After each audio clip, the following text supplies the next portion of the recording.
Wrestling with wrestling's past and present. How old were you? I was -3. See, JR is trying to contain Jim Ross. McFlurry, It's Mick Foley. Definitely not his, the barn burner that Leif Cassidy and Tiger Rally Singh was, but, we'll leave that there. We digress. God, I hope that storyline ends soon. And 6 to 8 weeks later, they mail you a freaking magnet. Yep. You may know him as the Red Rooster. Hager kept making out with his wife. It was weird. So then, I'm waiting for them to put the Zelina Vega on a pole match for that to be the... It is in the mail, my good sir. Oh, it wasn't Paul. Giving us a reason to come here and listen to ourselves talk. Absolutely. And then you can listen to us, too. We're off to a rough start.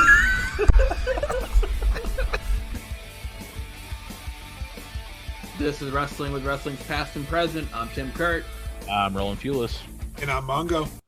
And today we're bringing you a special bonus episode. We're going to run down and give you our predictions for AEW Revolution, which takes place later tonight. Bonus. Gotta love it.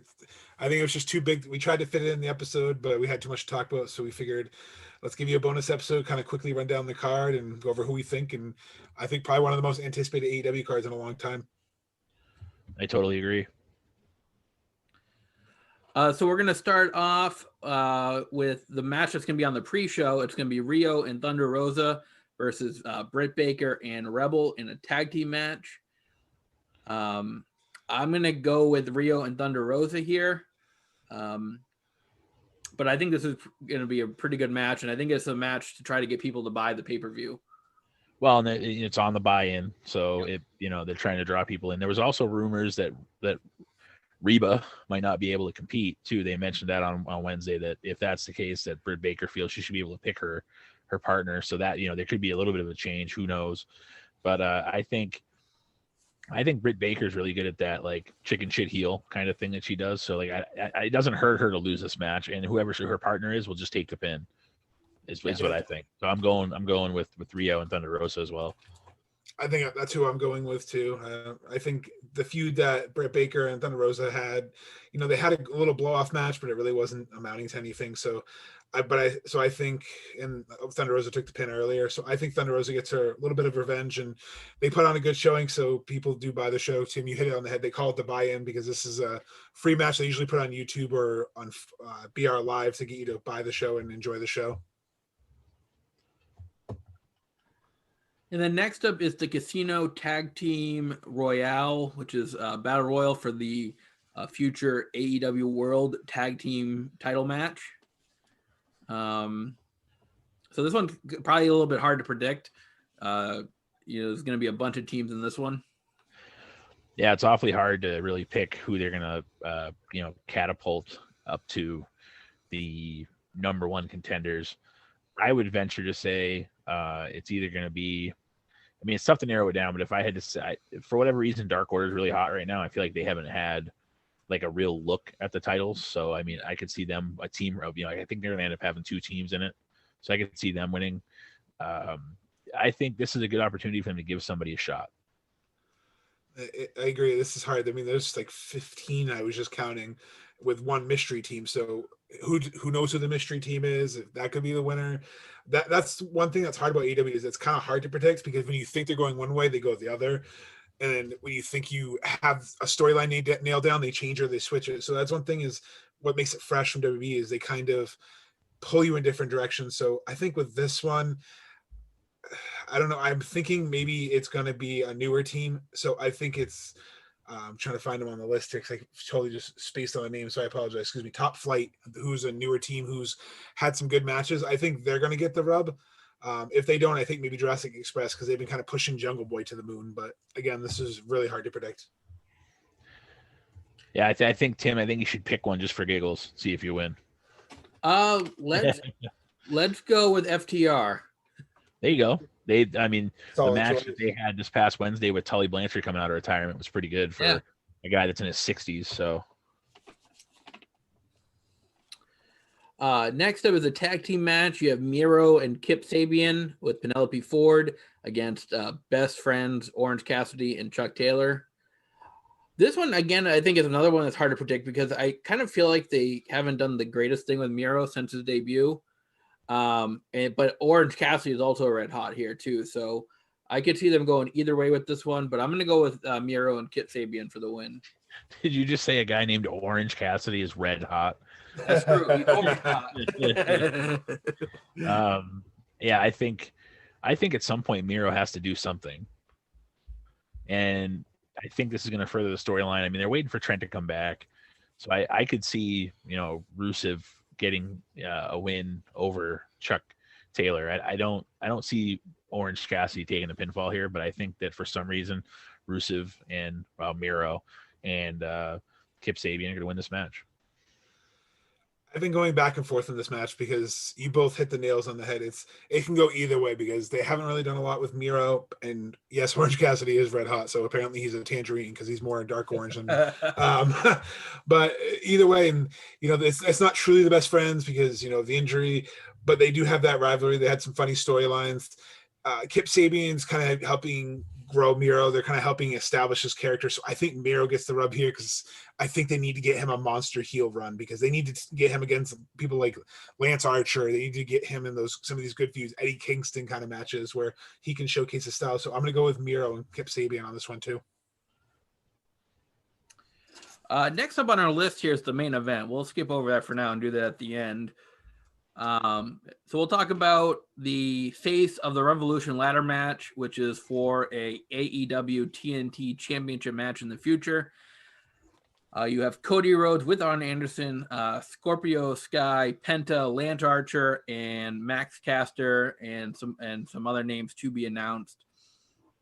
I'm going to go with Lance Archer on this one. I feel like they've kind of been pushing him, but I haven't really done anything to take him over to that next level. And I think a future TNT championship match might be the next, step in his career.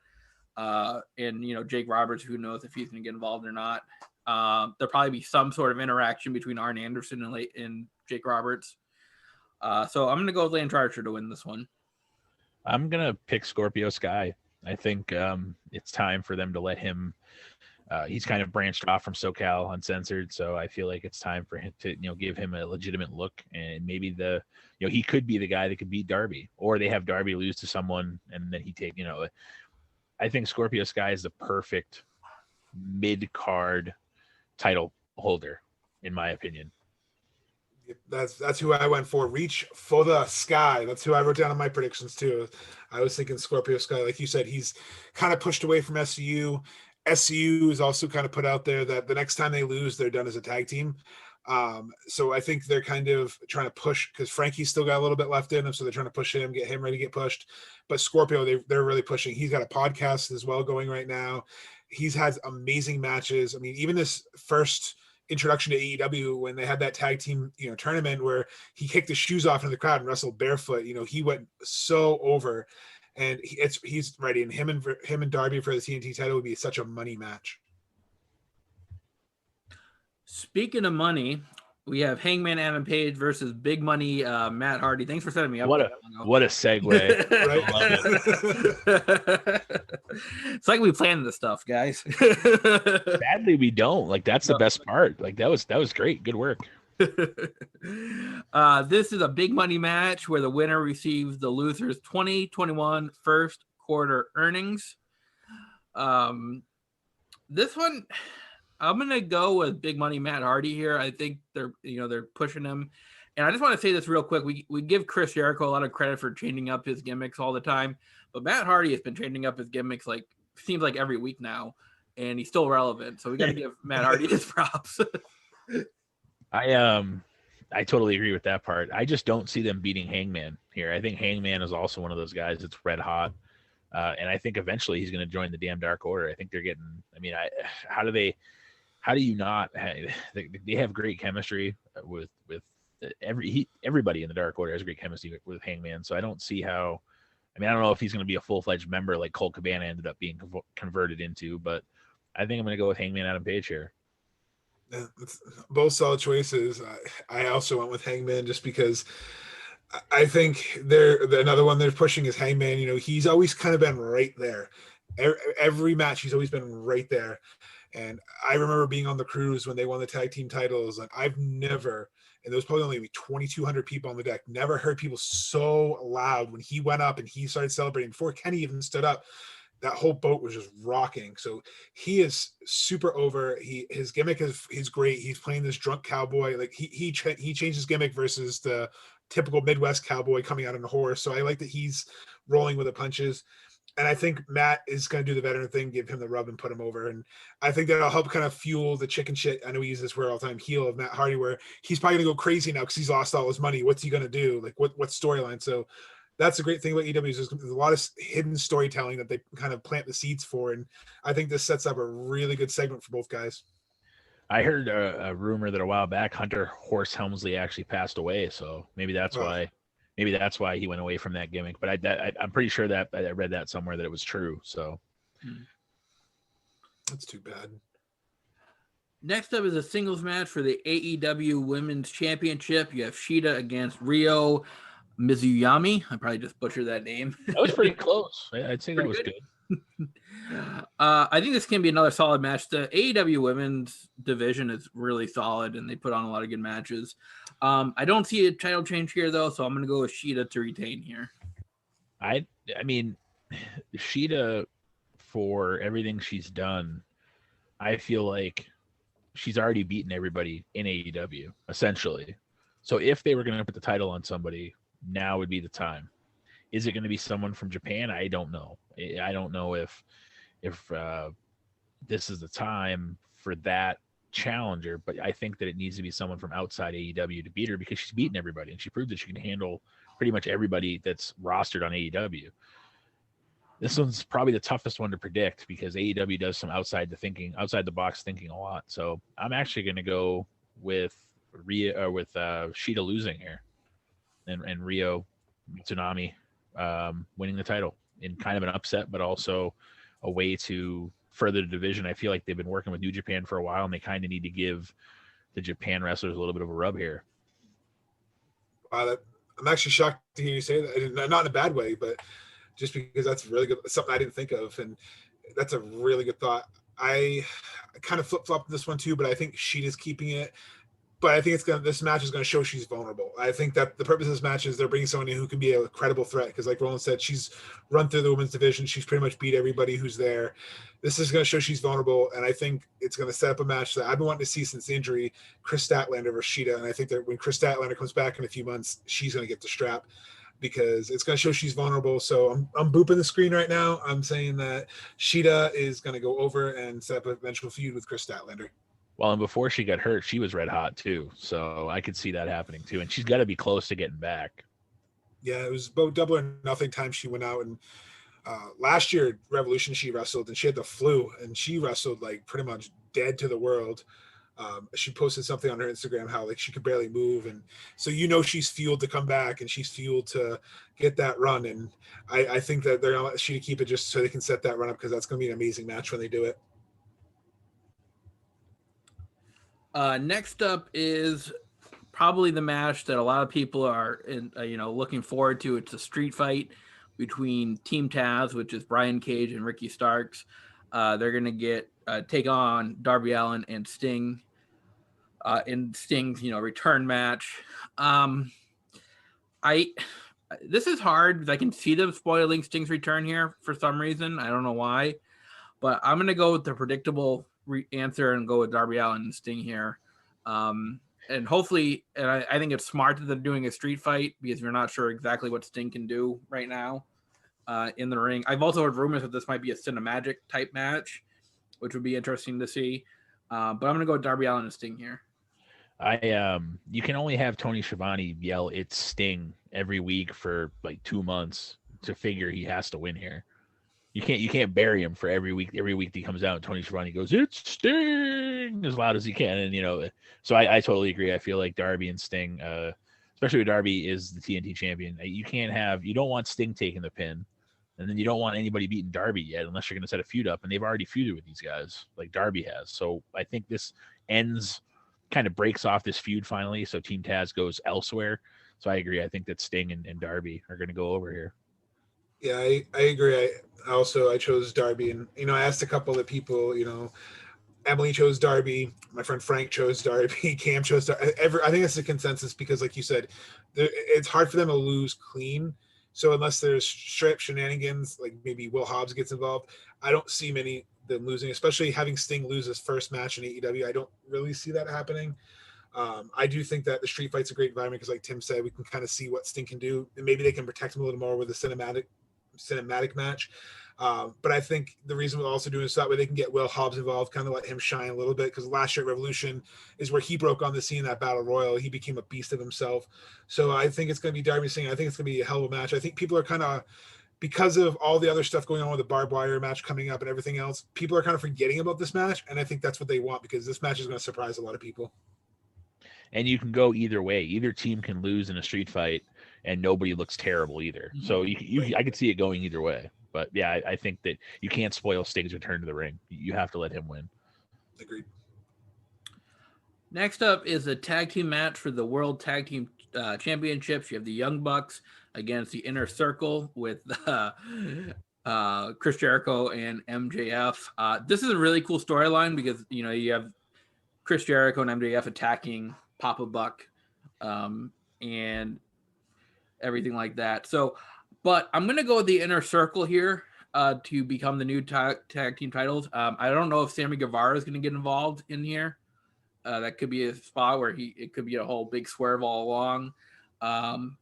But I think the Inner Circle is going to take it here. That's great. I hadn't even thought of the Sammy Guevara actually coming back and being for the Inner Circle. Yeah, wow. And we haven't seen him since the whole Impact debacle either. So, how much of that was a work shoot too? Maybe that was done on purpose. Wow. You know what? You just blew my mind with that one, because Same. Holy crap. Good job, Tim. That makes me wonder. Part of me thinks you're building up MJF and Jericho as a team to have them beat the Young Bucks. Like, part of me thinks that's where they were going. But the other part of me goes, they've been waiting so long for the Young Bucks to have the titles, and they haven't had them that long. So I'm going to say the Young Bucks retain. That's where I'm stopping. I'm not going to talk anymore. Young Bucks retain. I was solid Young Bucks as soon as I came on the show. I was solid Young Bucks. I have it written down, but now Tim is, a whole new world, as Aladdin says. Like, what the hell? Like, I think I'm switching my pick to Inner Circle because I didn't think of that. What a swerve would that be with Sammy Guevara come back? So, Tim, I'm stealing your thunder a little bit, but I'm switching my pick to the Inner Circle and I think maybe then they could do the Casino Battle Royal. What if they have LAX or Santana Ortiz win, and then they have to fight the Inner Circle? There's so many possibilities now, and I didn't think of that. So I'm also going to stop talking so I don't overthink it, but I'm going with the Inner Circle now because, Tim, you've convinced me. And you heard it here first, folks. If this actually comes through, Tim nailed it. And, this is why we do this show. We're not right a lot. I mean, no. we're right a decent amount of time, but, if this comes true, and, it's a little bit of a limb, but if it's, I could see it happening. So hopefully people listening to this are like, holy shit, he called it. Hopefully, you never know.